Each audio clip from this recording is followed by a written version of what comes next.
Ikiwa leo ni Februari 24 mwaka 2026, jeshi la polisi nchini limetoa ufafanuzi kuhusiana na taarifa ambayo imekuwa ikisambaa kwenye mitandao ya kijamii, ikiwa na kichwa cha habari kimoja kikisema ya kwamba askari polisi atoa machozi kwa kuuliwa mke wake, na kichwa kingine cha habari kilikuwa kikisema ya kwamba mke wa polisi auawa, mumewe alia kwa uchungu. Hizi ni taarifa ambazo of course kwenye mitandao huko ya kijamii utakuwa umekutana nazo zikiwa zina vichwa hivyo vya habari. Sasa kumekuwepo na maswali mengi kuhusiana na taarifa hii, lakini hatimaye leo Februari 24 mwaka 2026 jeshi la polisi nchini limeweza kutoa ufafanuzi juu ya taarifa hiyo, na nukuu taarifa ambayo imetolewa na jeshi la polisi kupitia Habari Digital. Mimi naitwa Manon, hii ni Habari Digital. Kuna taarifa inasambaa kwenye mitandao ya kijamii ikiwa na kichwa cha habari kimoja kikisema askari polisi atoa machozi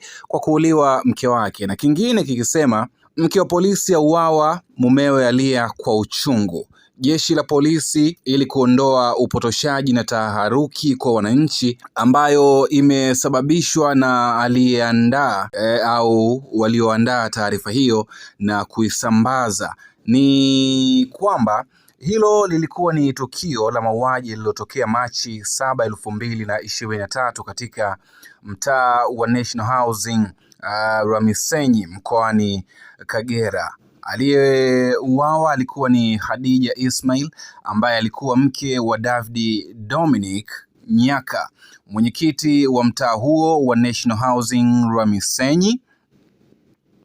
Aliyetenda uhalifu huo alikuwa ni Pascal Amini Kahigwa Mariseli, ambaye familia hiyo ya mwenyekiti walikuwa wakiishi naye baada ya kumchukua kutoka katika mazingira magumu aliyokuwa akiishi na kuanza kuishi naye. Alikimbia baada ya kutenda tukio hilo ambapo alimfanyia ukatili na udhalilishaji kisha kumuua Khadija Ismail.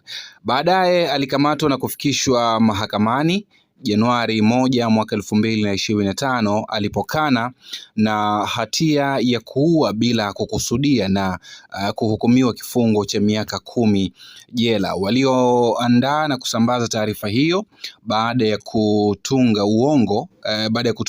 uongo tofauti na uhalisia wa tukio, na wahusika na wanaoendelea kusambaza wakumbuke baada ya kumfariji mume wa Khadija Ismail na familia yake kwa kitendo hiki walichofanyiwa, wanazidi kuwatonesha. Jeshi la polisi linazidi kutoa wito kwa jamii kuepuka watu kama hawa, na kamwe tusiwaunge mkono na wala tusiendelee kusambaza taarifa hizo za uongo, uchonganishi na uzushi.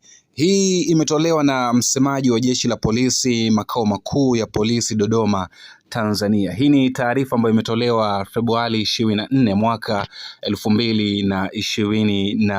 2026. Kwa mujibu wa taarifa ambayo imetolewa hapo, ambayo nimekusomea hapo kupitia Habari Digital, ni kwamba tukio hili lilitokea mnamo mwaka 2023, na bila shaka kama taarifa ambavyo inajieleza. Hii ni Habari Digital. Kwa maoni na ushauri usisahau kusubscribe, kulike na kutuandikia maoni yako hapo chini kwenye sehemu ya kuandika maoni. Hadi wasaa mwingine, endelea kutufuatilia kupitia Habari Digital.